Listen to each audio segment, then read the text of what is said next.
What's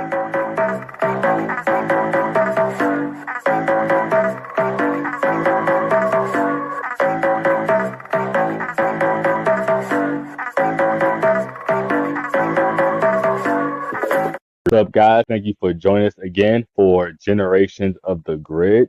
We are your hosts. I'm Wes. I'm Candace. And I'm Damien. And this episode, we're going to jump right into it. We're going to be reviewing the first 10 episodes of season 1 of Power Rangers Dino Fury. We're not going to go into the whole play-by-play of each episode. We're kind of just going to give some of our better thoughts, some of our dislikes, things that popped out to us, and just to let you guys know, we are a much more casual podcast. You want to grab your snacks, snack with us, enjoy the conversation, have some fun. Let's do it.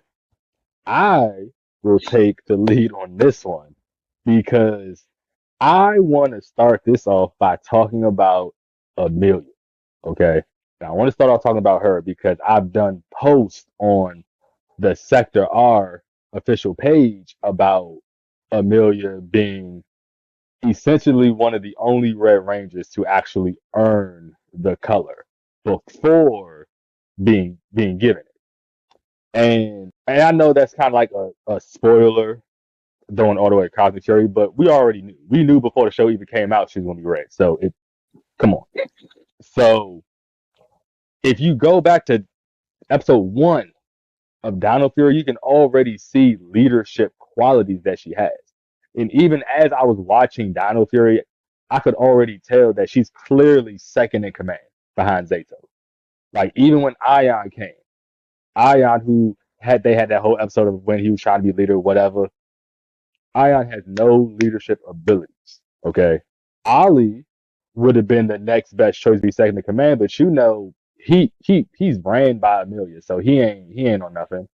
And Izzy and Javi, they just happy to be there. So it's Amelia. She also takes the lead a lot of times. She kind of steps up, especially when Zato's not there. She's calling out, she's talking shit, giving the one-liners, giving the snark, doing her thing, So, and that's episode 1. You can see it, episode 1. So I think it's weird how some fans will say her becoming red was a force or was weird or blah blah blah. It's really not. If it wasn't her to be red, then who? When they took the red from Zato and gave him that cream color because they didn't want to call him the White Ranger, the Cream Ranger. It was white. It was like silver ring. It was like off silver to me. It was cream. Like it's silver but not quite silver. It's gonna be white but not quite white. Like we can't call it cream. Like it's morning time. Cream Ranger? Doesn't sound right. Yeah, no, there's several reasons why we cannot call him the Cream Ranger. And we didn't pick the color. That's not our fault. They chose that dirty looking cream and instead of just calling him a White Ranger because he's a black man, which makes no sense. It really is. He's the Khaki Ranger, is that? Khaki Ranger. Such an ugly color, bro. But anyway, I digress. Amelia should have been red. And you see it in episode 1, and I'm a concede my point right there. I would have to, I definitely would have to agree. But I will say, she's also, not only did she deserve to be the Red Ranger, but she's one of the best Pink Rangers in quite some time, at least in my opinion.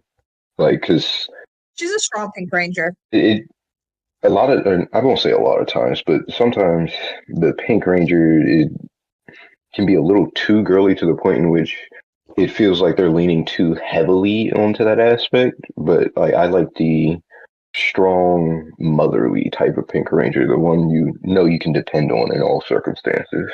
I want to hear from our resident Pink Ranger. I like to say pink is just a lighter shade of red. That's true. That's a hell of a one-liner. Is it drop the mic? No.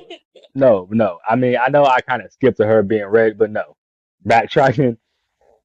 No, she's definitely and I don't want to get into the whole ranking thing quite just yet. That's to come, but I would definitely at least put her top 5, at least.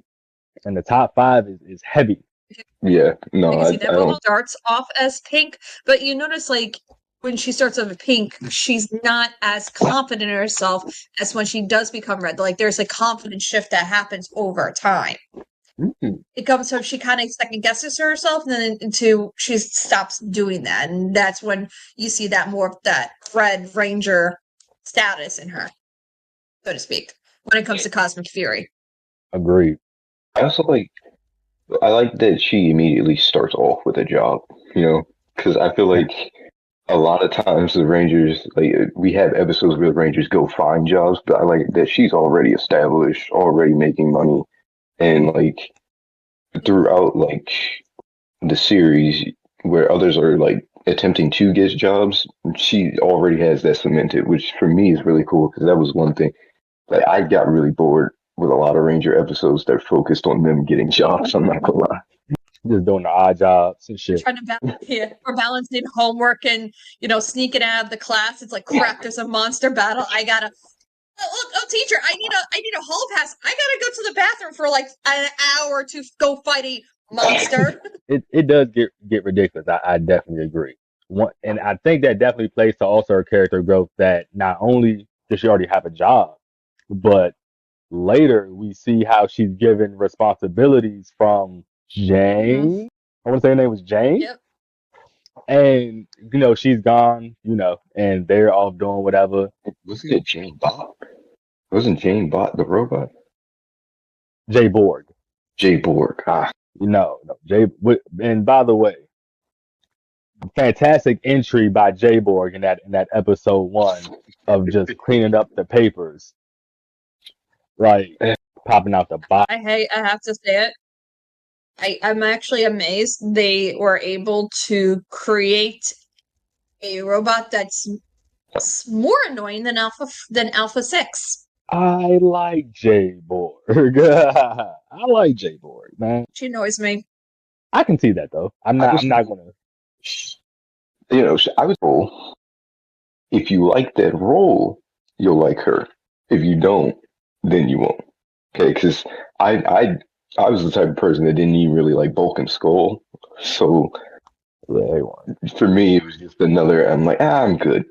So, dude, J-Bot is like if Bulk or Skull fucked a robot and that was their love child. yeah. Do you guys? So what do you guys think overall about the comic relief duo that has made its way into half the seasons of Power Rangers? Do you guys think that's necessary? Do you think that's a part of what makes Power Rangers Power Rangers? I think it's just a leftover from Bulk and Skull's legacy, because you have to understand too with Bulk and Skull, yeah, they were the comedic relief, but they're one of the longest running characters in Power Rangers. I mean, you can even turn around and say that they've been in more Power Ranger episodes or seasons than past Rangers themselves. Yeah. That's actually especially Bulk, who was in Samurai. So, and then if you're going to count, I know that's not Bulk, but Paulie, who plays him and who also plays Jack D. Thomas for Hyperforce, you want to count that? That's even like more. But even if you don't, that's because they were there up until what? Zeo, Turbo, in space? No, they let's see. Well, let's see. Bulk went into Lost Galaxy. Skull missed the ship to Lost Galaxy. So they're well. They went past the Zordon era. Let's put it that way. Well, Samurai. Yeah, I'm about to say, they're well past the Zordon era. They're in the era after the one that's after the Zordon era. Like, you got a whole Disney era, and then he comes back in the Neo Saban era. So, wow. So, do you want to see them carry that over into the new generation, or you want them to leave it where it is? The comedic relief duo.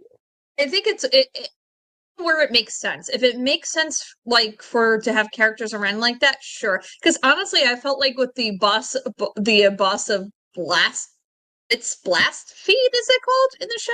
Buzz Blast. Blast Feed, Blitz Feed. Buzz Blast. I know it's not BuzzFeed in the show because copyright. We're close. just the boss on their own trying to figure out who the Power Rangers are. Like the boss, I felt like the character itself is so over the top that you didn't really need a Jay Borg kind of character with it. I felt like that character itself would just get in its own shenanigans and just let the environment do it. The environment around them, their slapstick. I think Jay Borg's whole point was to take the slapstick and make it feel at least a tad bit more realistic. Because when you have humans doing stupid actions, you immediately go, "Oh, it's just stupid." But when you have a robot doing it, you're immediately like, "Oh, it's a badly programmed robot. It's meant to be something that's not realistic at the same time as being realistic."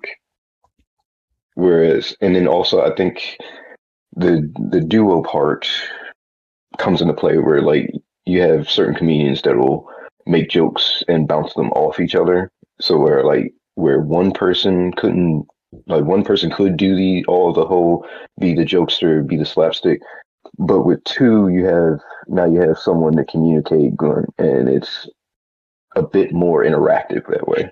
I still dislike the slapstick characters, but so you don't want to see them carry that over. But see, I never really when it comes to like comedic aspects, I tend not to give my opinion because I prefer more serious aspects, and I know a lot of people like more comedic aspects.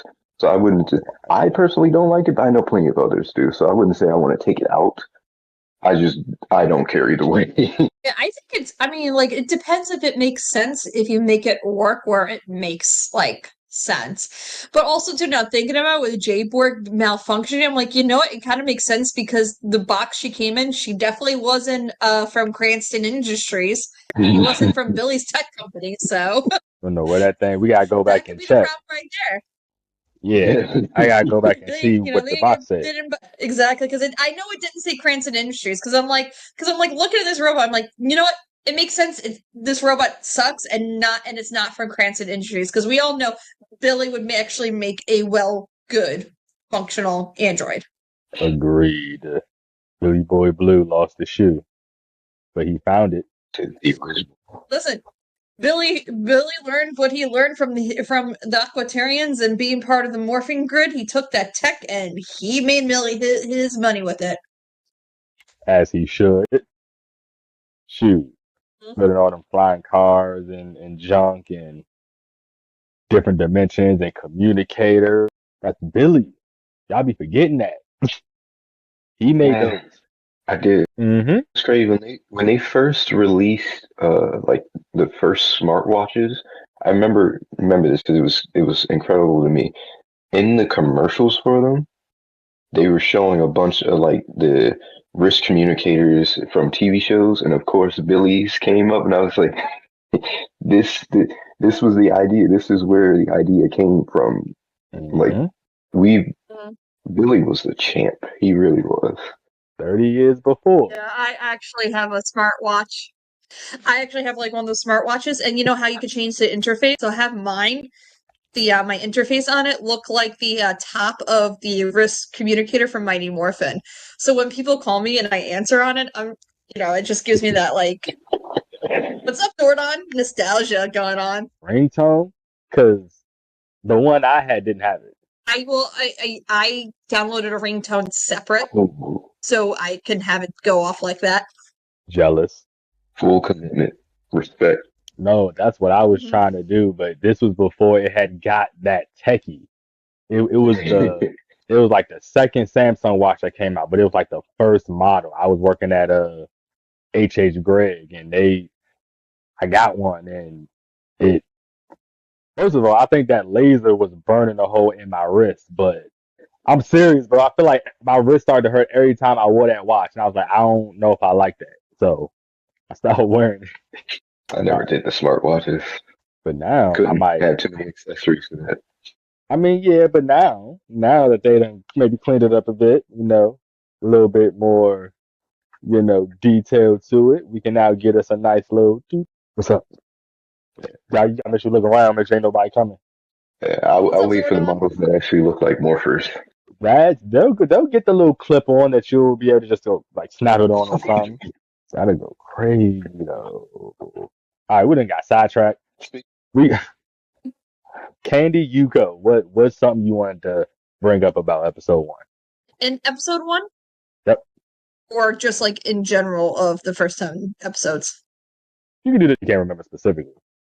Okay. I got notes. That's just me. Okay. I kind of like how they didn't know each other at first. They're like they slowly met and became friends through being Power Rangers themselves.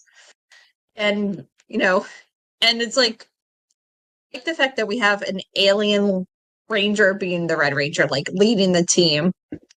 And he's like 65 million years old, which I kind of feel bad for. It's like, oh, Sato, all your friends and family are dead by now. I would assume unless your race can live millions upon millions of years. I don't know, they're aliens. I mean, Unlikely. God only knows how old Lord Zed are, but I think only thousands. so if Rita and Lord Zed are like 1,000 years old, that means Zato is older than Lord Zed and Rita Repulsa. I just want to point that out then. Oh yeah, he's definitely way older than them. I don't think they're like those before time type of evils. I think they've literally been here for maybe like thousands of years, but not millions. I don't think, or maybe they were. Right. And also too, like I feel like this is like a little bit of an older group of Power Rangers. Like you can tell there's like a little bit of age differences, but for the most part, they're like at least, except for like one or two Rangers, like out of high school and in the real world in a sense. And also, you're seeing parents involved in their lives. There's at least two parents around. Actually, no, three. A grandparent. 3 parents so far. That is the most I've seen. Most of the parents I've seen in a long time in Power Rangers. Yeah, I don't know. Actually see them. They're actually around and involved in their kids' lives. They're not like absentee parents. Yeah, no, they're constantly there. Like I think at least every other episode has a parent in it doing something. Yeah. It's like, Ollie, what have you been up to? It's like, Ollie, where have you been? Got your mom, Amelia's pop, and then you got. He was the best. He's one of the best characters. He is. Of course. He's the classic character nobody can hate. There's always one. You can't hate on Pop Pop. I love the Pop Pop. Man, Pop. He's not just Amelia's Pop Pop. Our Pop Pop. He's ours now. Everybody called him Pop Pop. He was just everybody's Pop Pop. Yeah. Yep. That's it. Yeah. What else? Yeah. I mean, like I like with some like the vibe I'm getting. I'm getting that little bit that Mighty Morphin vibe. It's like you could see like little hints of it, but like more new age. It's like, okay, so we learned our lesson from Mighty Morphins. Let's take what we learned and do better. In a way, like at least the storytelling aspect, because with Void Knight right now, we're not fully aware of what exactly is his plan. Like. At this point now, we have learned he's not really about world domination. He's trying to get the power for a specific reason, which kind of reminds me of Mr. Freeze back in Batman. But it's not at this point not very clear like what exactly his motivation. He just wants the Sporex, and Sporex is bad, but he needs it for something because there's a lady. Some crazy looking lady. Is he trying to save someone close to him? Like Dr. Freeze was, and he's just going around it the naughty way. And if so, does that mean the Power Rangers are bad because he's trying to save someone and they're kind of in his way? But the way he wants to save them is using, but not bad Sporex void energy in a sense. So it's like, even if the cause is noble, it's not about why you're doing it. It's what you're doing, and what he's doing is bad. See, I love Void Knight. Absolutely love him. One, I love the design. It reminds me a lot of Korag from Mystic Force, which pretty much is one of my all-time favorite characters, period.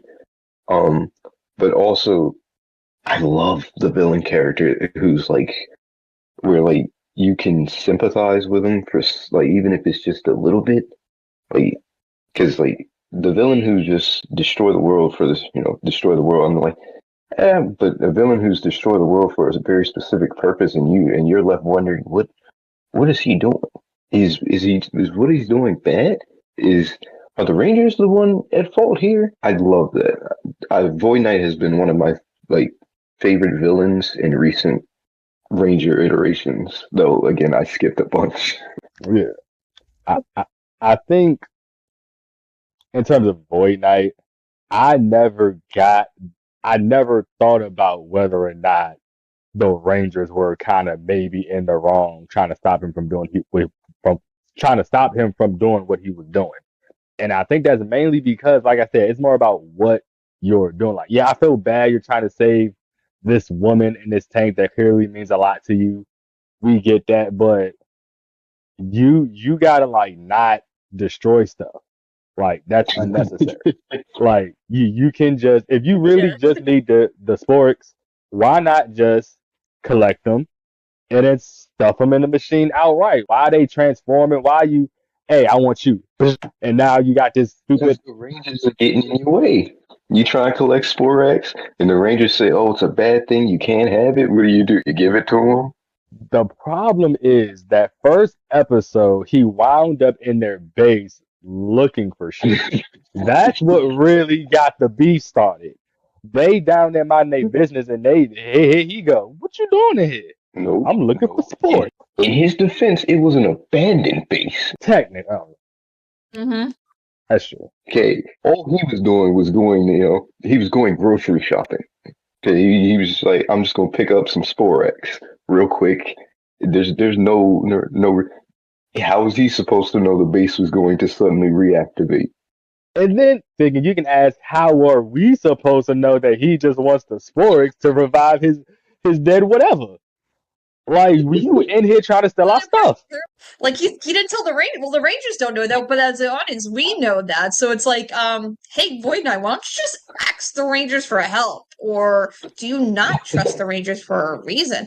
Because stay out of my way. That's why. Mm-hmm. Like that's it, and that's all. Because stay the fuck out of my way. That's it. And now we Hey, gotta it's their fight. business. It's not their business. You know, he called himself a Knight of Refcon, and then you have Void Knight. So okay, so we know Refcon have knights. So what Void Knight is from Refcon too? Interesting theory.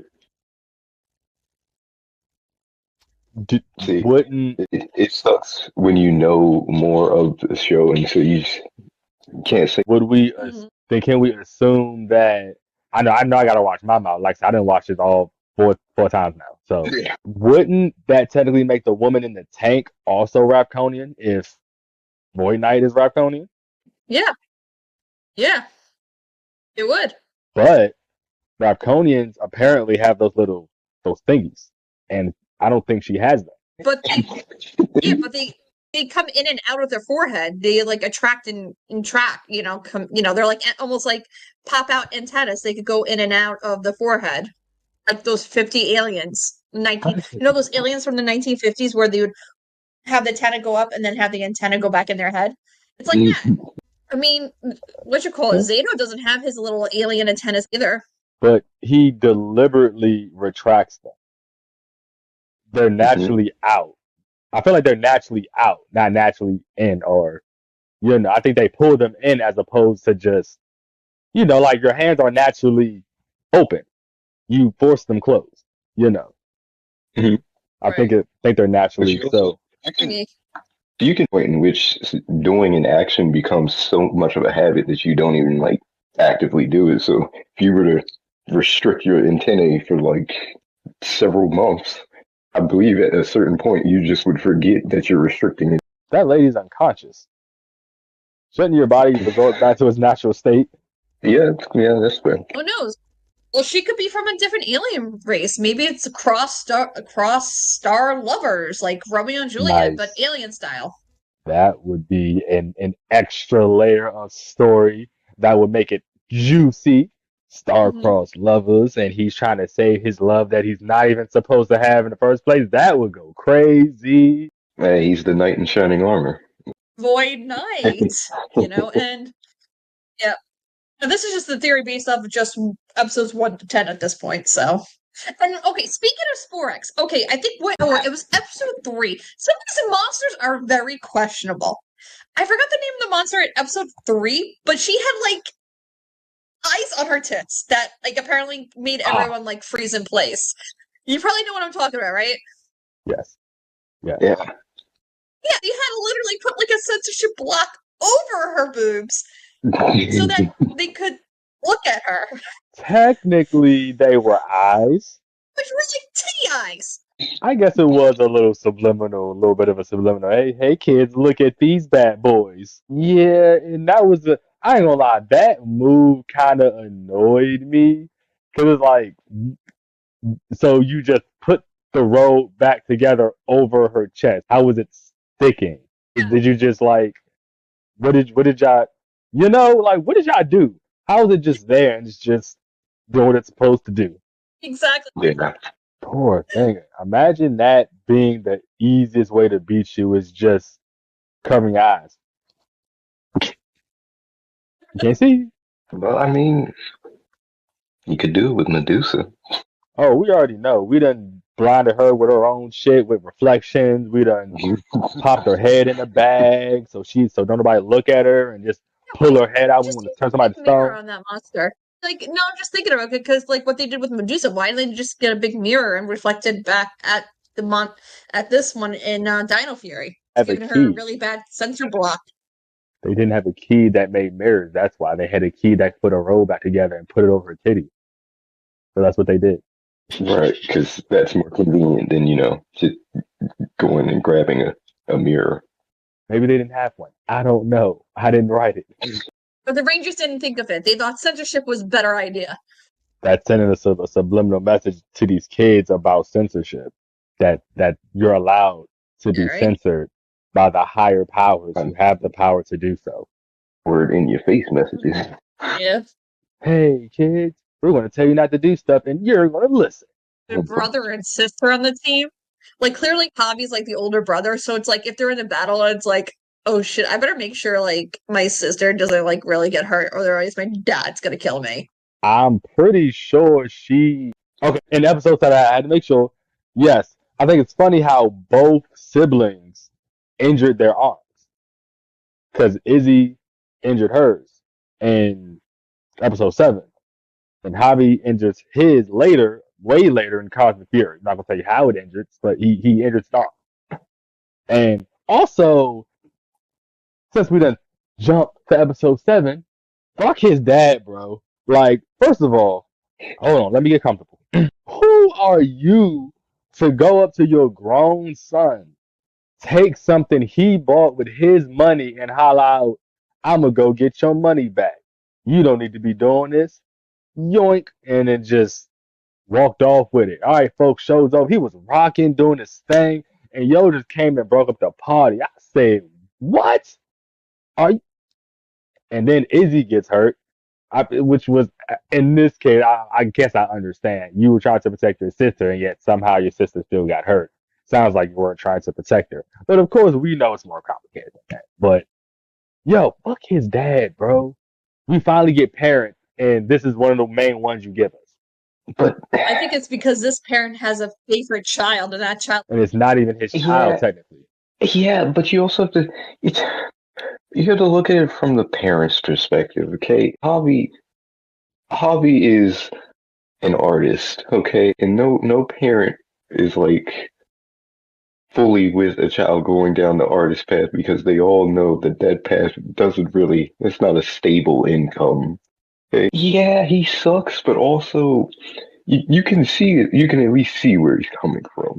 Now, of course, he's also meant to be that character that like you don't like because immediately I think it's was in the first episode that Amelia has to deal with him, or is it? Because I Yeah. know he's what Yeah, because he's the park ranger. the head park ranger, and so immediately you're put on the wrong foot with him because he's immediately getting in the way of the characters you're supposed to like. So there's a lot with his character.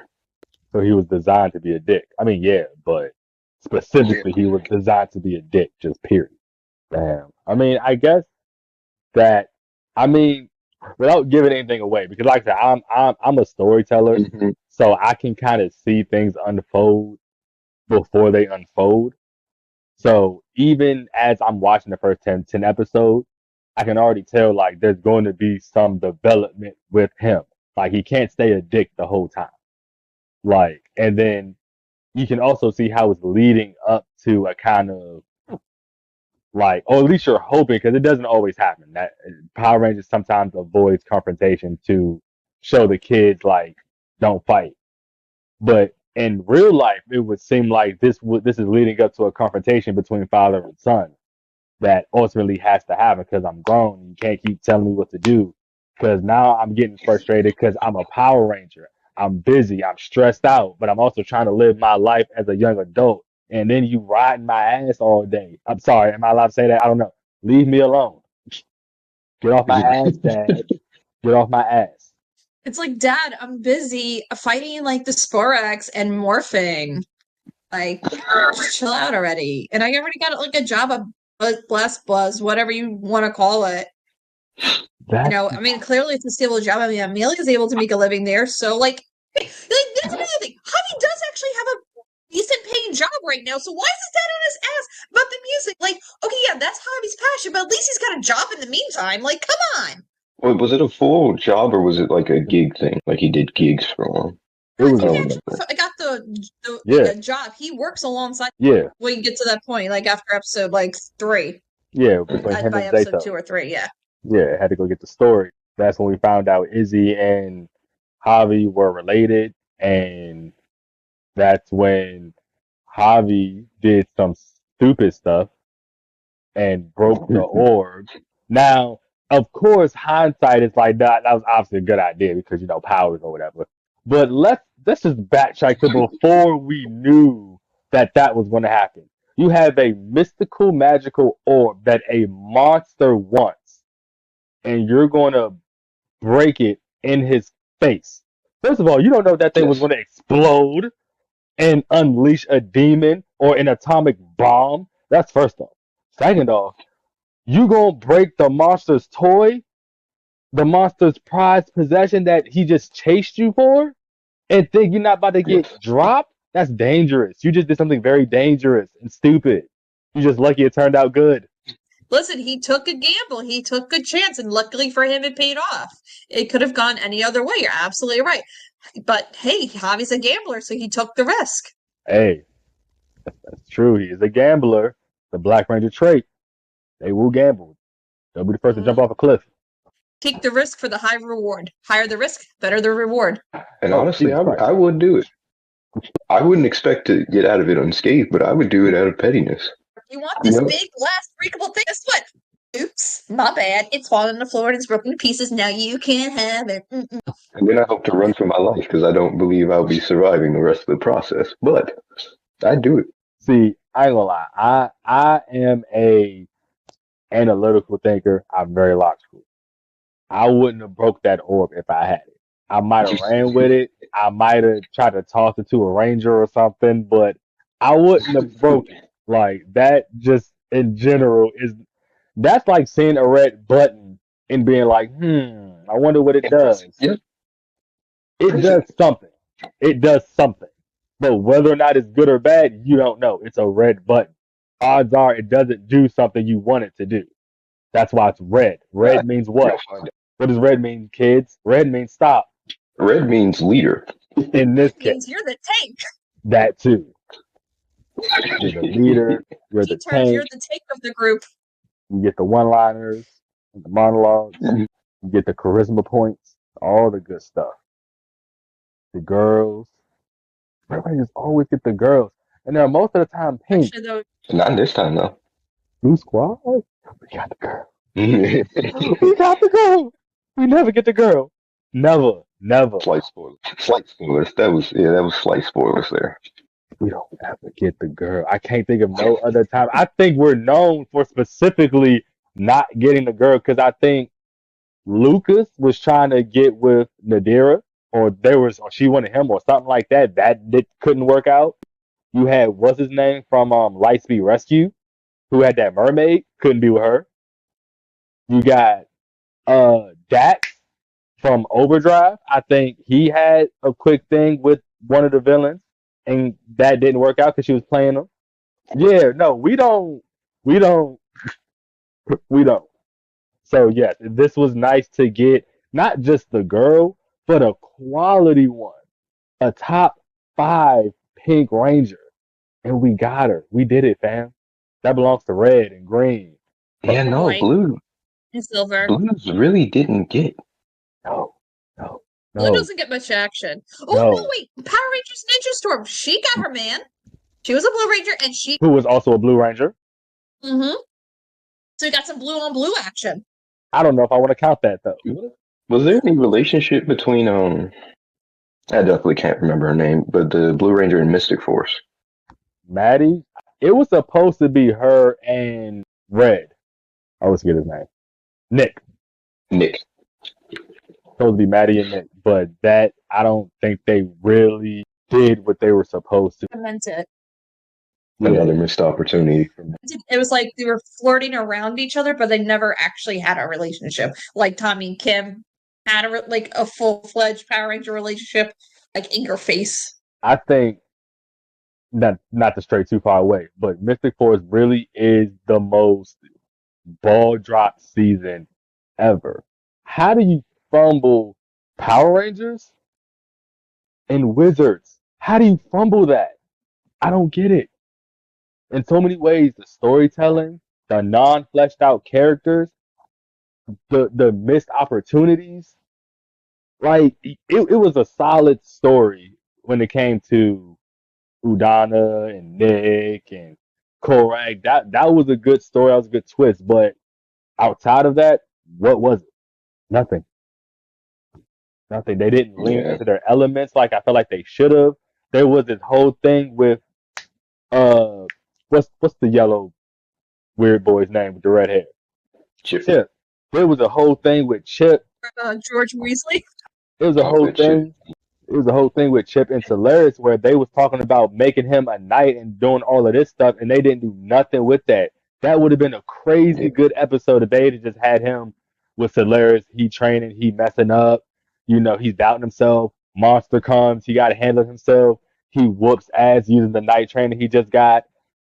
Solaris dubs him a knight at the end of the episode, and now he uses those night moves going forward. That could have been crazy development. And that's also half the reason why I hate male Yellow Rangers. Like everyone has to sit there and think about that same verse. Back and think of all the male Yellow Rangers. Little Stupid from Ninja Steel. The one that dropped I out didn't of watch it. the one that dropped out of high school to become a mechanic. I didn't watch Ninja Steel for various reasons. It was a whole episode about him dropping out of school because his dream was to become a mechanic. Well, I mean, at least it's a paying job. Okay. He Yeah. didn't drop out of school to become a rapper. He didn't drop out of school to become an artist. He dropped out of school to become a mechanic. Which he could have done when after he finished school anyway. He could have did it while he was in school. I'm not the one to defend Ninja Steel at all, so I'm just... And I wanted to like Ninja Steel. They had such great suits. I like the colors. And that was probably arguably one of the prettiest casts they've ever had. It was great to watch. I'm talking about the males as well. They were very nice to look at.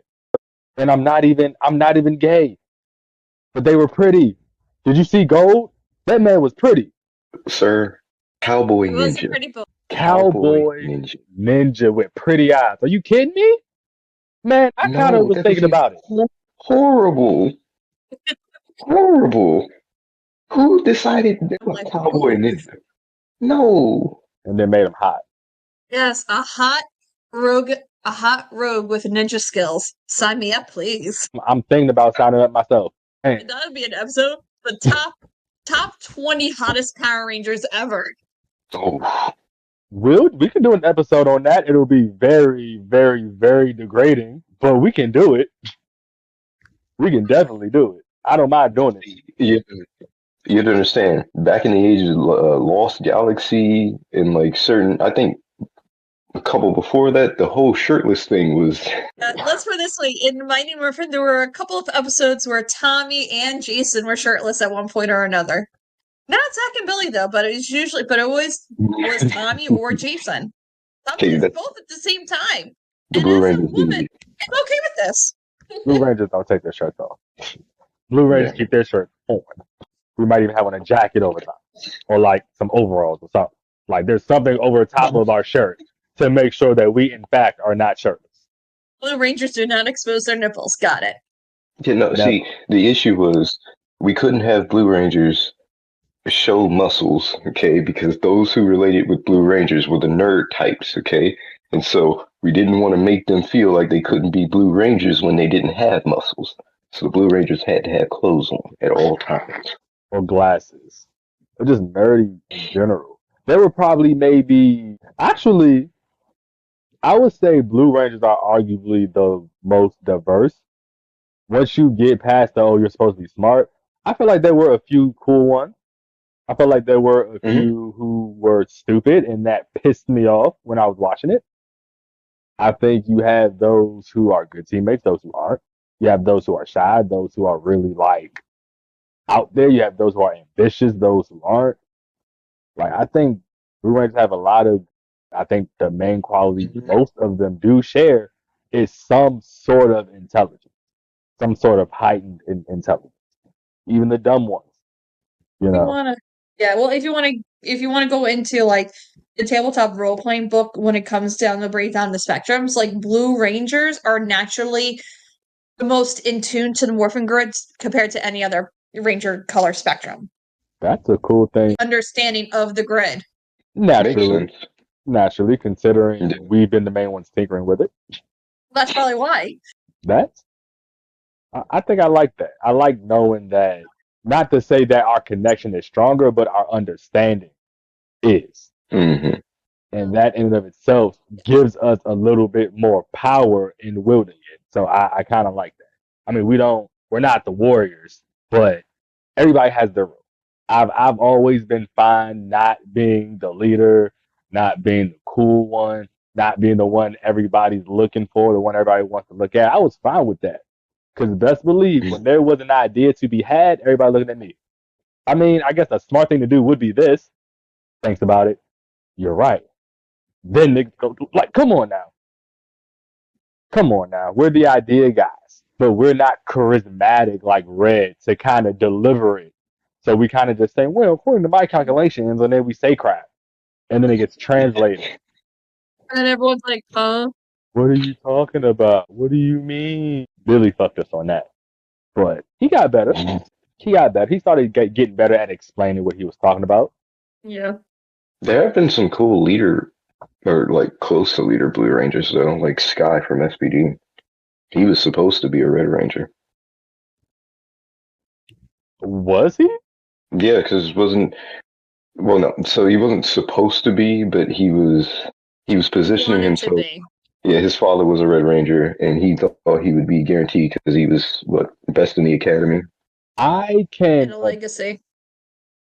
I can appreciate how skilled he was as a ranger in general, but he did not have leadership qualities. He say what you want. He got red in the end, whatever, good for him.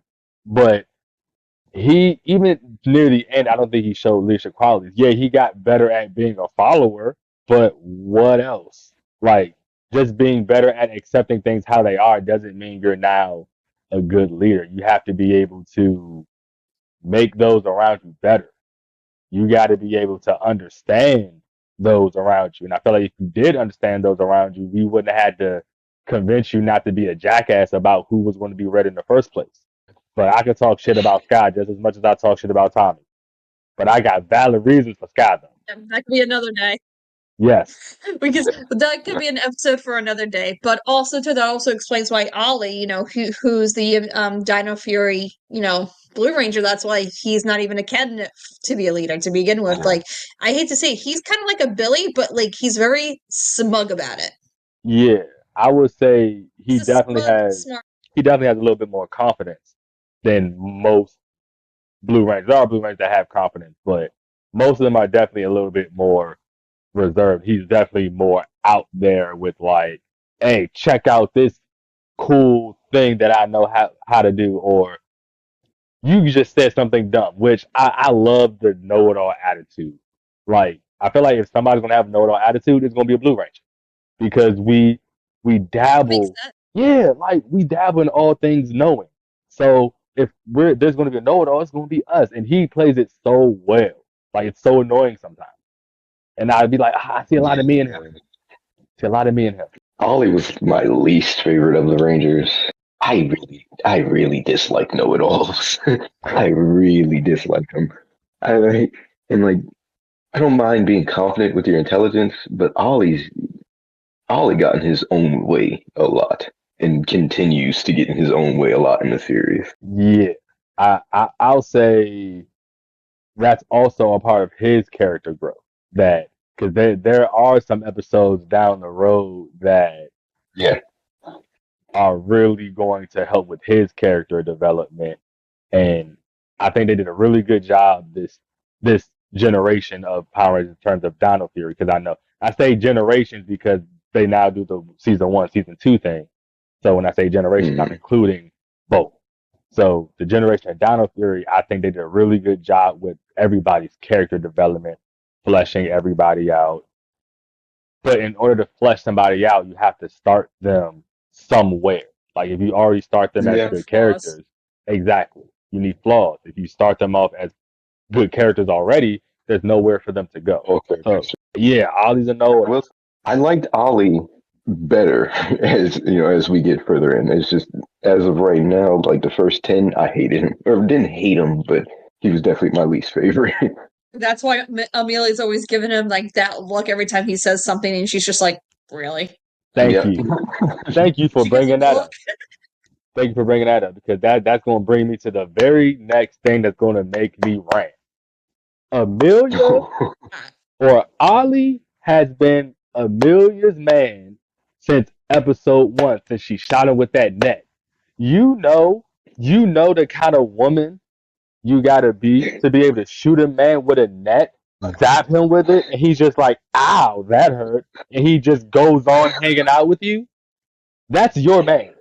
I'm serious. Like that from Jump Street, that was her man. And all this extra in episode, what was it like 2 or 3 or something like that, when they went to the sidekick and they Mhm. looking at each other like, never. And I'm just like, even regardless of what I know now, even then I was like, bruh, y'all about to be smashing.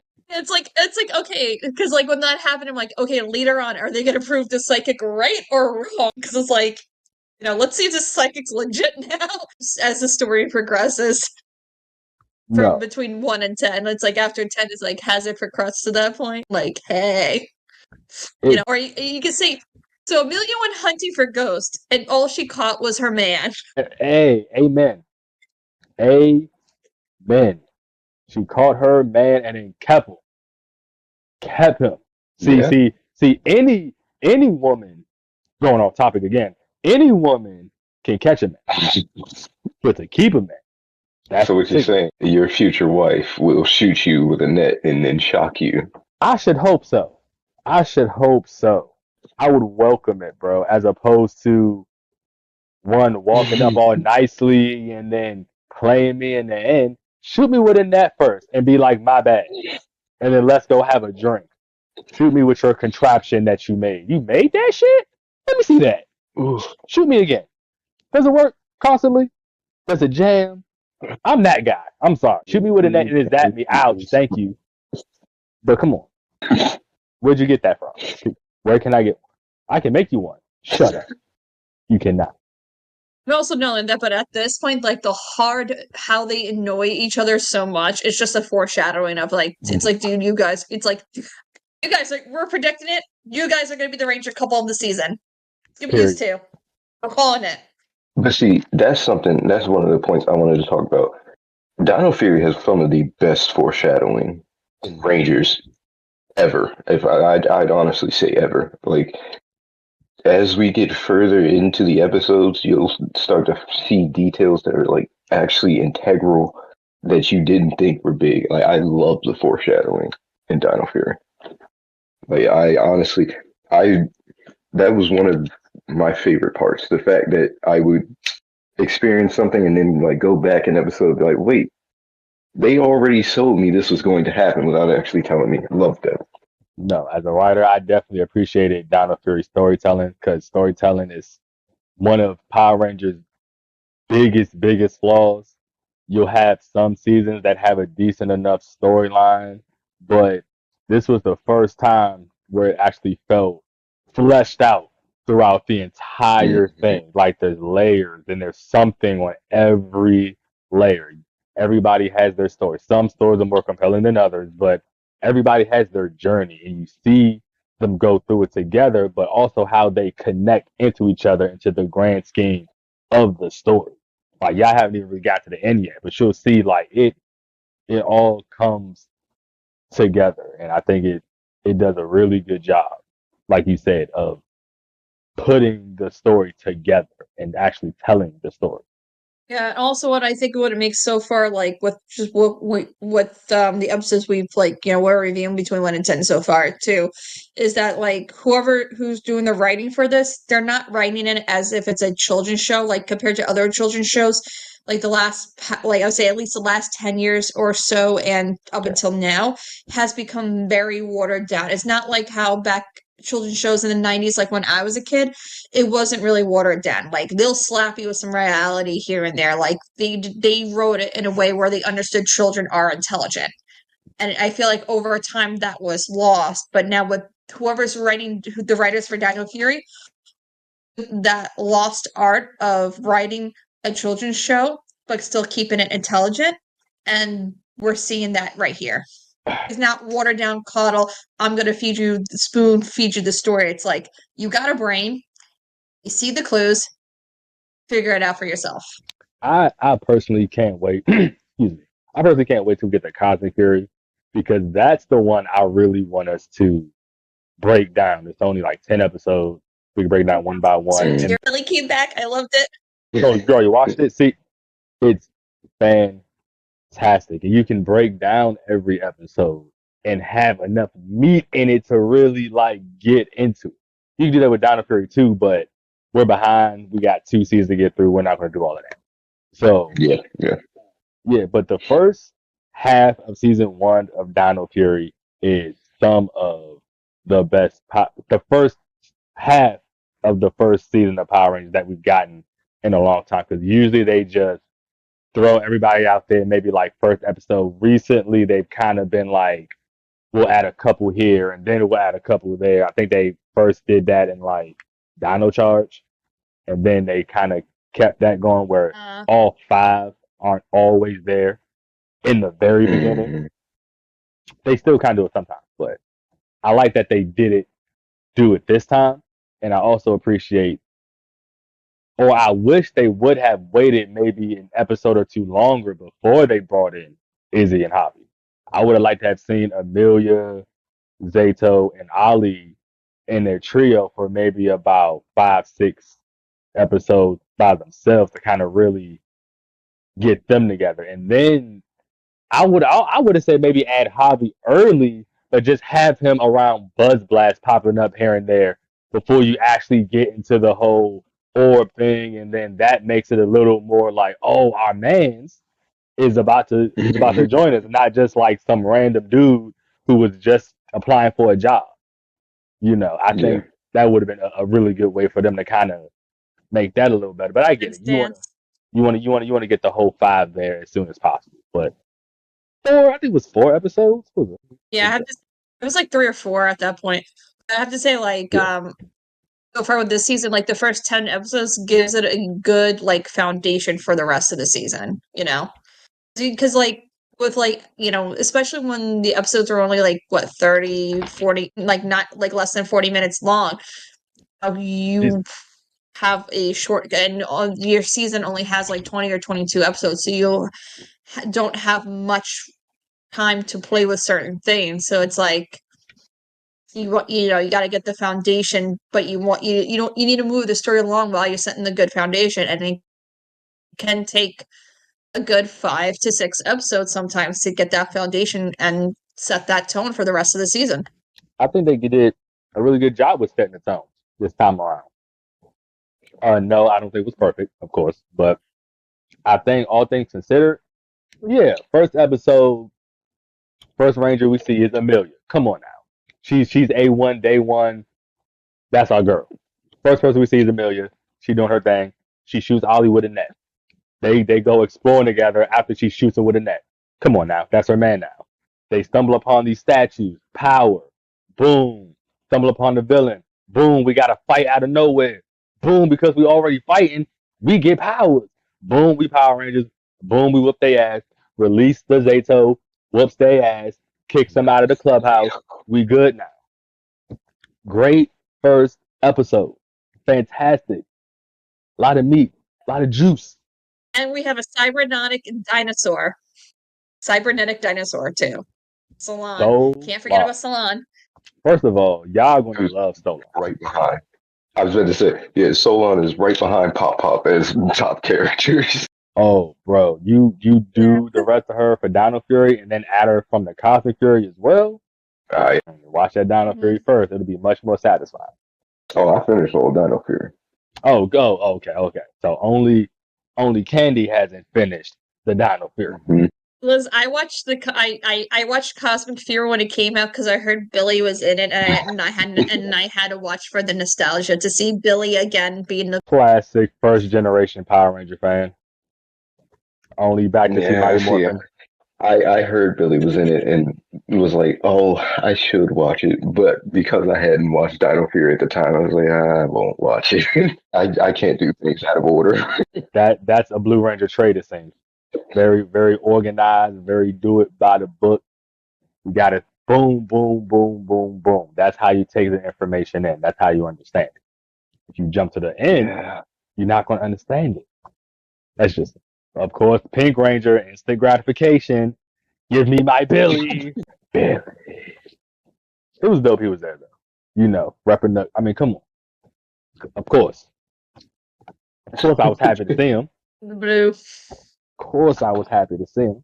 But I think Ollie's, and again, a little bit jumping the gun to Cosmic Fury, but I think Ollie's infatuation originally with Billy was excellent. And I really wish they would have wrote Cosmic Fury when they were writing Dino Fury, so that maybe they could have did that correlation beforehand, and like maybe he's a Billy fan, he's been following him. They're both tech guys, and you know Mhm. that would again more of an impact later on when Billy pops up.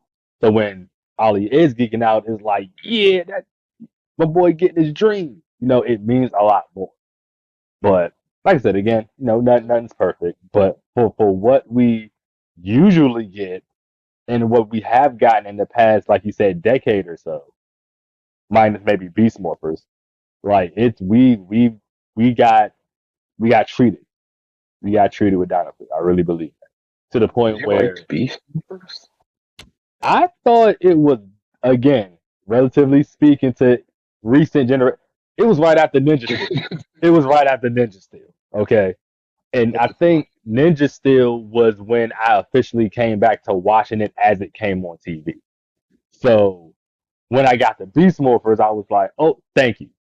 I mean, again, a lot they could have did differently, but good storyline, ABCD, good character. There could have been a little bit more character development for some of them. Some of them were also disappointing. Blue, but I think overall they did a really good job with that season. Not as good as Dino Fury, but better than Ninja Steel. But that's not saying much, I guess. Yeah, the bar definitely got lowered. It definitely got lowered. Yeah, I hated most of the Saban era. I'm not gonna lie. I want to say this before I forget. We cannot talk about the first 10 episodes unless we talk about the most iconic moment that happened in Power Rangers history that happened in those first 10 episodes. And I'm talking about Izzy's iconic skirt rip.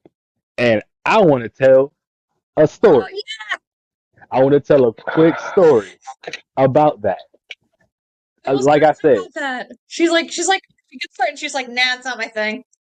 bro, this is when Dino Fury season one was still airing as it came on TV, so it wasn't on Netflix yet. So again, I'm catching it as it comes on. I'm in a Ranger group. They know I follow. I'm waiting. I'm like, all right, that episode came out, but I gotta wait till later to watch it because I gotta work. I'm gonna wait. All right. So I'm chilling at work, group chat, blowing up. Let me see what y'all talking about. First question, hey, did you guys see the new Dino Fury episode? The Green Ranger ripped her skirt off. And instantly I became enraged because I knew that was an iconic moment and I didn't even get to see it and it was spoiled for me. I said, "Are you serious?" Bro, I was so upset. I spazzed out in the chat and now we have a specific channel to talk about spoilers. So there's that. But story time aside, her ripping her skirt when I actually got to see it, I was like, yeah, that is the perfect way to end the Power Rangers legacy. It's having at least one female ranger rip that damn skirt off because she don't fucking want it. That was excellent. Or just not have it to begin with. I mean, Trini never had a skirt to begin with. I was gonna say, The Yellow Ranger never. Trini didn't have her skirt, so she never had one to begin with. That's been done. That's been done. I think her ripping it off gives it more of a free will as opposed to, oh, it just didn't come with a skirt. Her being like, nah, I don't want this, and ripping it off, and then it stays off. Like, it's not like it comes back on because it's part of the morpher. It's like, nah, you don't want it, that's fine. It's gone. It's not your swag. That's cool. I think that gives it a lot more power back to the individual. So I think I liked how they did it. It also kind of gives you more about her character too. She's a little more as an athletic woman, so Amelia's more like your stereotypical kind of like more of a the modern day like feminine female, and as Izzy, the Ranger's name is Izzy, right? I always want to call her Izzy. Okay, good. I just want to make sure I'm getting these names right. So many names to remember now. She's more athletic. She's more, because you consider her more of a tomboy in a sense. So, she's not the kind of girl who probably would be willing to wear a skirt unless it's like an event where you have to wear a dress. If she has the option, she's wearing pants. She's probably gonna wear sweatpants. She's gonna be ready to run. I know. So I wasn't a fan of the skirt rip, but that is for several reasons. But I will say, having the skirt rip for her character made sense. So I wasn't upset with the skirt rip because of the actual story. No, I was upset with the skirt rip for personal reasons more, and also for marketing reasons. But okay. Yeah, I was thinking about marketing. I get you. But like character wise, it definitely comes up again. The whole her Izzy's personality and clothing, and so it 100% makes sense for her character. And I would never say, "Oh, there was no need for it." It definitely makes sense, and it should definitely have been there. I wasn't personally a fan of it because I always thought like the female rangers who were fighting in skirts was like it was one of those aspects with the whole. Like going back to when we were talking about Kimberly being the Pink Ranger and being a badass while still being, a girl, and the skirts were kind of the same thing for me. Whereas like the skirts also were like another aspect of I'm in a skirt and still whooping ass, right? Like it kind of was like at the same level. Like I like seeing badass female characters fighting heels. Doesn't make sense. Shit's cool, right? And then also the marketing standpoint. Now, of course, this is different now as Power Rangers is moving less to a kids franchise.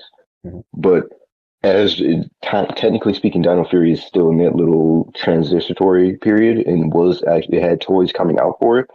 The skirt rip for me was one of those things where it's like it sort of takes away from the obvious like girl ranger, boy ranger thing for like kids and toys. Like if you pick up a Green Ranger toy figure for Dino Fury, if you had no idea what it was about, you would assume that the Green Ranger is male because they don't have the skirt. And so marketing wise, I was thinking you get a little less attention from your female customers with Rangers that all look that way, especially since they weren't all of a design without skirts, because we've had Rangers in the past in which even the female Rangers didn't have any type of skirt. But we have one female Ranger with a skirt and one that's not. It just marketing wise, it didn't like seem like the best idea. But again, that all of that doesn't take away from how it was actually a really important part of Izzy's character and the story in general. I'll say on the marketing part, I disagree. and I disagree because we're in a modern day society. We millennials, we kind of invented the time where if you don't want to wear a skirt as a woman, you don't have to. You don't want to wear heels, you don't have to. And now the Gen Z generation has now adopted that where you're going to have probably much more women who prefer to wear pants over skirts. And having that diversity, you can grab those girly girls, but then you can also grab those tomboys now who again, like I said, maybe they didn't want to wear a skirt. Why can't I have a girl ranger who doesn't have on a skirt? Like I feel like that's why a lot of people gravitated to those like Trini growing up because no skirt, right? I'm not the prissy girl. I'm not the long flowing hair, makeup, gymnastics girl. I'm the tomboy. I like to do karate and I like to move and stuff. And this is before the time of leggings, right? So it's just pants at this point. So I think for marketing Yeah. purposes, I think it actually helps them to have, because you still have titties, bro. You still know it's a woman because titties look different than pecs on action figures, and you know they do. Yes, but also our recent action figures have been a little less obvious with that. I haven't been paying attention, so I don't know. But I don't know. I'm not just watching toys like, look at these pectoral muscles. Yeah, they're just like they used to be. Like, nah. But yeah, the skirt rip is a very iconic moment, and I honestly say from Jump Street, it was top five most iconic moment. You have things like Jason versus Tommy when they were at that tournament. You have things like I would say one would be the in Time Force where West stays behind and makes all of them stay and go to the future, and they find out that he died in the battle, and that shit was excellent. Like there's a lot of great moments. I feel like, um, and I think that's Forever, definitely Forever Red. Yes, like a very one of the coolest moments ever. episode period. Like the whole episode Yeah. itself is iconic. I remember when I went back to watch all of Power Rangers over again, back when they were all already on Netflix, and I was in a pretty sunken time in my life, and I needed that pick me up. I started from the episode one, and I literally watched all the way through. And I remember not knowing about Forever Red somehow. Like I had seen, the photos and stuff like that, but it didn't, So we're getting there, and then everybody just starts popping up, and I'm like, what? And then they did it perfectly. I like that. Fact, what solidified it for me was how they gave TJ the turbo rig and Tommy, and I said, yes, yes, yes, yes. To me, that's it right there. Like I played Power Rangers Legacy Wars on the mobile app. They fumbled it because they made both Turbo and Zeo Red Tommy, but I'm not going to get into that rant right just now. But I think that Forever Red lineup is the Red Ranger lineup, period. And we need a Forever Blue. I honestly think we need a forever for all You of the know, colors. yeah, we need like a forever pink, forever yellow, forever green. I mean, a forever green would be pretty interesting. As far as I know, they Or did forever Forever Pink sixth in the comics. ranger. Yeah, or a forever sixth ranger. That'd be too many of them because It'll are we doing Forever six extras. Rangers or are we doing the extra Rangers? There's a little bit of a difference between an extra Ranger and a six Ranger. Like, And then there's I'll say also like there were several rangers that were I like good a point. lot more than six. Or we just have a forever we were evil once team.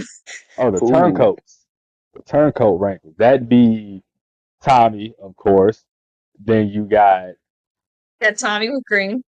you can count Corone technically because she was, you Are got we? Are they rangers that were bad before or monsters before? either way. Rangers that were evil then. Because we have Zanaku or But not that technically the Ranger is Merrick and American, Eric was Zanaku. but they were technically two different individuals. Yeah. like, and they were split at the end, if I'm not mistaken, because they were two different individuals. So I don't know if you can really. I guess you technically can. Okay, RJ is the werewolf. And that's like one of those one-off. Like, there's always the episode where, like, you swap bodies or you get hit with like a evilnator, and then now you're just like that happens like at least once a season. But we mean like those who were the ones from Ninja Storm, the brothers, No, the Thunder Ranger. the Thunder Rank. They're turncoats. They were fighting them.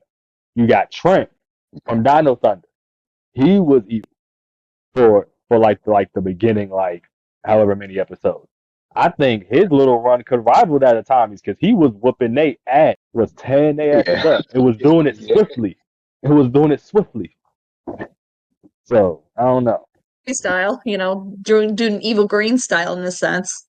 You know who I think? I know Ali got his stint as evil in Cosmic Fury, but I think when they were for like that one-off episode when they were evil, I think Izzy would have been a really good evil, like permanently evil ranger. Like, she's got a really good attitude about her.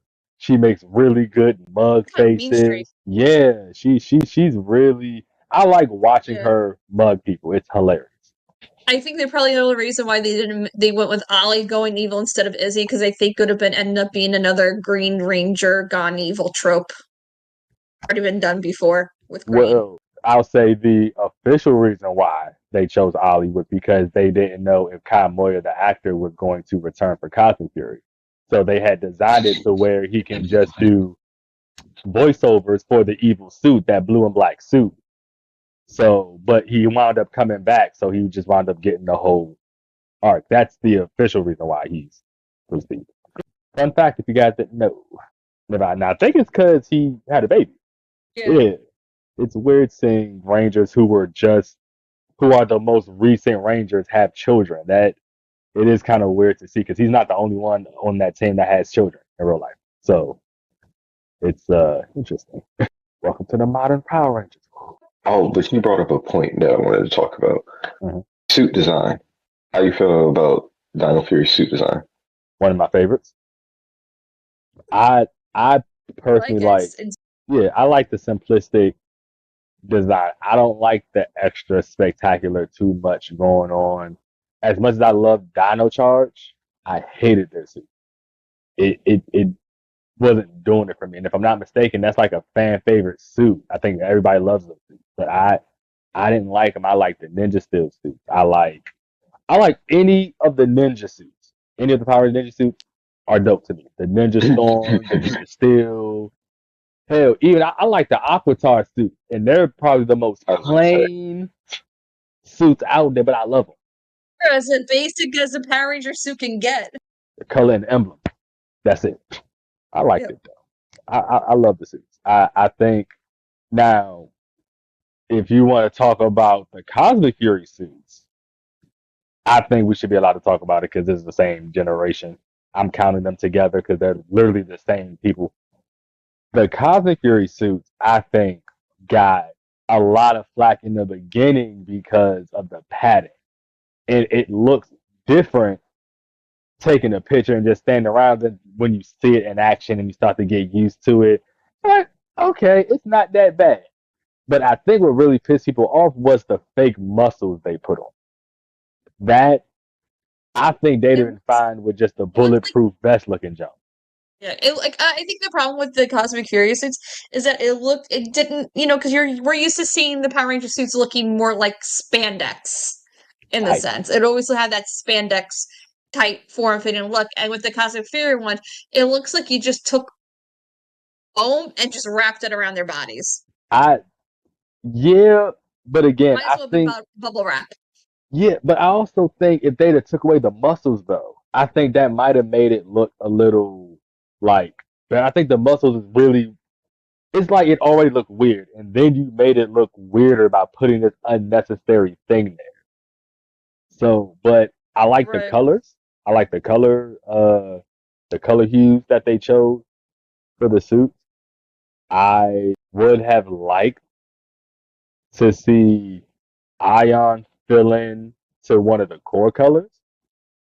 Not necessarily pink, but uh, I I guess if not pink, the only other one, yellow. Thank you. I'm thanking myself. It would have been nice to see him maybe get the yellow because I was kind of thinking that at first. Like, if you want to adapt somebody to yellow, gold would be probably the closest color wise. And I think he would definitely fit the bill of a male Yellow Ranger. Like, just the pure Yeah, ignorant bliss of being an idiot. Like, yeah. it'd have been perfect. But he fits the Gold Ranger bill too. So I think there's one more thing about Dino Fury we should talk about before we wrap this up. The Mhm. Zords. We need to talk about the Zords. Ah, I don't like the look of the Zords. They look like rejected Legos put Yeah. together by children. I don't really I don't think. like and just the CGI look of it. I'm just like, no. I just don't like the CGI look of it. I'm like, I'd rather have a guy in a Megazord suit fighting another guy in a monster suit in a tiny little set of, skyscraper buildings, not this overly shiny CGI that's going on right now. Well, I think I think all the Zord, or at least most of the Zord footage in Dino Fury and Cosmic Fury was still guys in suits, except for I think mainly like some of the attacks and stuff look a little more CGI because they're putting the effect into that shot, but it's still a guy in a suit. But for me, Well, I'm not talking the Megazord. I'm talking about like the individual swords and stuff, like the Ankylosaurus, the overly compensating oh, Triceratops sword. okay, I got you, I got The individual swords. When it's like the Megazord, it looks fine when it's Yeah. in the Megazord form, but I'm talking about when the swords are individual. Okay, can we talk about the Triceratops sword in Dino Fury? What the heck is up with that freaking long ass horn? It Yeah. looks like it's compensating for something. you. It's a sword. Make it like the Mighty Morphin one. Oh, but we can't make it too much like it. So, what do we do? Oh, I know. Let's make this horn overly bigger, like 6 feet long, off of its face. But why can't you do it like Mighty Morphin? I mean, Ethan had a blue Triceratops. Why can't Yeah, Ollie? but he didn't have a But giant bleed horn. And it didn't look yeah, but like this one Billy's. has it's like, why is Ollie's Triceratops what is Ollie's Triceratops Zord compensating for? What is going on here? His lack of a penis. But no, No, like but it gets worse though. Like that's my issue. Like later Zords also don't look all that great. I don't personally think. Now, this is just my personal opinion. I personally don't think the Zords have looked decent in a while because I Yeah, yeah, I gotta remember you're getting this stuff from the Sentai, and Sentai has been going on for so long. They're just farting stuff out now, and that's how we got those weird looking Zords and Cosmic Fury that look like the marbles and shit. Like they're running out of ideas, and I think some of the smoothest designs did come from between the post Zordon era and the Disney era. I think those had some of the smoothest and yeah, most creative looking Zords that were creative without it being too weird. Now they're just throwing. It looks like they're literally just throwing toys together, and I guess that's half the point. Marketing purposes, you gotta yeah. sell toys, and half the toys are Megazord pieces that you can put together and do stuff, and Yep.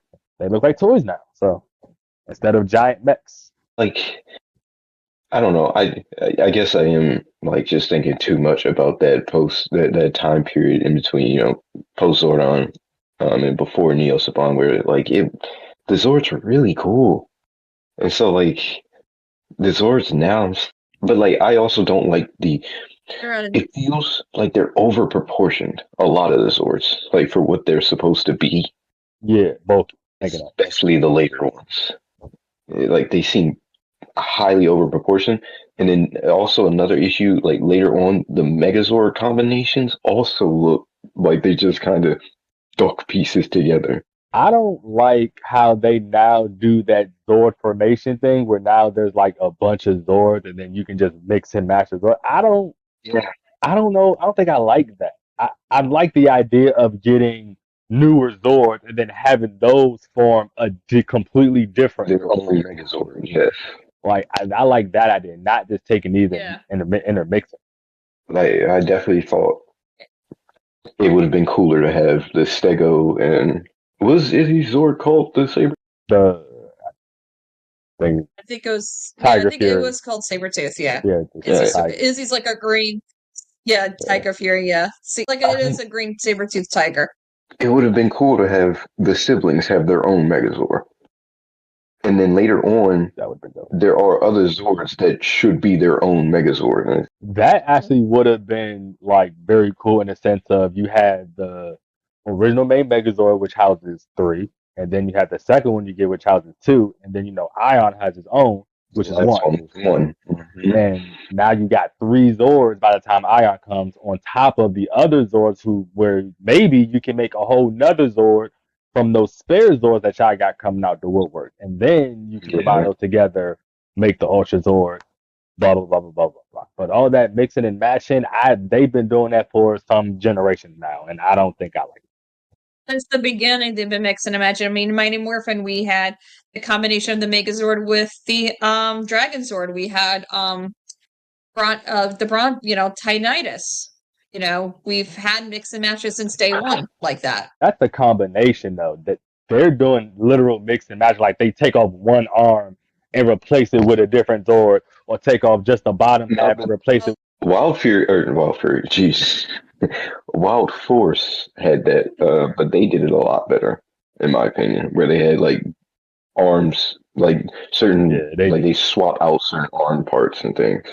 They did. I think it just after a while, especially when it comes to a child with a short attention span and with a probably crappy memory anyway, to remember all of these Zord formations and what does what. I think if you keep it simple and keep it specified to this Zord combination, that Zord combination, if you want to combine the three with the two and to make one Zord, you can still do that. But specifically taking off an arm so you can add green on, or specifically taking off a leg so you can add black, I don't think I ever really liked that. It's too much to me. I see combinations where like there's just way too many things added on to each other, and it's like, what is this mess here? Like I do not like that. Like if with the idea of there being multiple Megazords, it's a lot less clunky and cluttered, and I like that a lot more than like just, oh yeah, let's put all of these together and make just this really weird, overly proportioned in certain areas type Zord. Megazord, I think of the Cycle Ranger saga, where at the very end they had to fight all three of them, all grown at once. And they had the ability to do that because there was more than one Megazord, as opposed to just one, and you're just trying to mix and match these combinations, trying to fight these guys off. And I don't know. I mean, everybody of course has their preference, but I'm definitely on the bandwagon of let's make different Zords, and then if we want to combine them, we can still do that. That's my vote. Also, I feel like in the past, the individual Zords were used more often. Like when it comes to the Triceratops and Ankylosaurs, I can't see them fighting a giant enemy on their own, right? They are literally only for the Megazord. But like in the past, I feel like these Zords could hold their own individually beforehand before they actually went into the Megazord formation. Like I feel I oftentimes think of, whenever I think of Zords, I think of Wild Force because those were like my favorite Zords. But like design wise, it felt like the Lion Zord could handle a big threat even before actually combining into something else. I was going to say that. Is it a red Zord? Because they are usually the ones that can, because they're the biggest piece, or they're the main piece of the Megazord, so they have that, you know. But all the rest of them, What about Mystic Force, where their individual Zords, like they had episodes where the individual Zords were fighting, and how it seemed like they all had the individual, like they were Zords, but they were sizable Zords, to where they could be their own Megazord. Like that, you can have that. And I think Mystic And Force, also, it's not an issue with the vehicle Zords. Like vehicle Zords are like when they're individual, like most of them can do something on their own with the vehicle Zords, right? It only applies to like the animal Zords in which the issue becomes prominent to me. Because I feel like an animal is meant to do something. I get that. But I don't think anybody, excuse me, I don't think anybody outside the Red Ranger Zord has ever really gone toe to toe with a monster on its own and Yeah. won. It's usually just a hold off until the rest of the gang gets here, and then we're gonna jump his ass. So other than that, it's Red that takes it on by themselves. So maybe they'll change that in the future, in the next generation. Maybe they'll give individual rangers more power to stand on their own, which that could be a slippery slope because that slips away from what Power Rangers is about, which is teamwork and teamwork in Yeah. the diversity. If you start giving it, you have to give them individual power, but you can't give them too much to where they now don't need a team. Mhm. There has to be that balance. You don't want them to feel useless on their own, but you don't want them to be able to do everything on their own either. It's a balance. But I don't know. The Dino Fury sword, like the Tricera and Ankylo, are completely useless on their own. Yeah, yeah, fair enough. They are. Yeah. They are. And on that note, I think that's a good time to wrap up on our semi review, I guess, of the first 10 episodes of Dino Fury. I don't know if you guys could tell, but it seems like we all enjoyed it. It's a lot better than what it's been. Enjoy. Yeah, and it's only going to get better. Like I said, I'm waiting on Cosmic Fury. That's the one I'm really, really waiting on. But we're going to do some stuff in between Dino Fury and Cosmic Fury. But yeah, this was a good little conversation. We talked about some stuff, argued about Little. some, got real about some stuff. But that's always going to happen. That Power Rangers is real to most of us. Power Rangers, why some of us have our job. Power Rangers, why some of us behave the way we behave or value the things we value. Like I can honestly say, I value intelligence. I value intelligence because of Power Rangers, because of Billy, because of the Blue Ranger stereotype. Like that's it gets real. It gets real for everybody. And if we can't be real talking about something that we think is real, what can we be real about? So, on that note, this is Generations of the Grid, episode 2, Dino Fury Review. Your host, I'm Wes. I'm Candace. And I'm Damien. And may the power protect.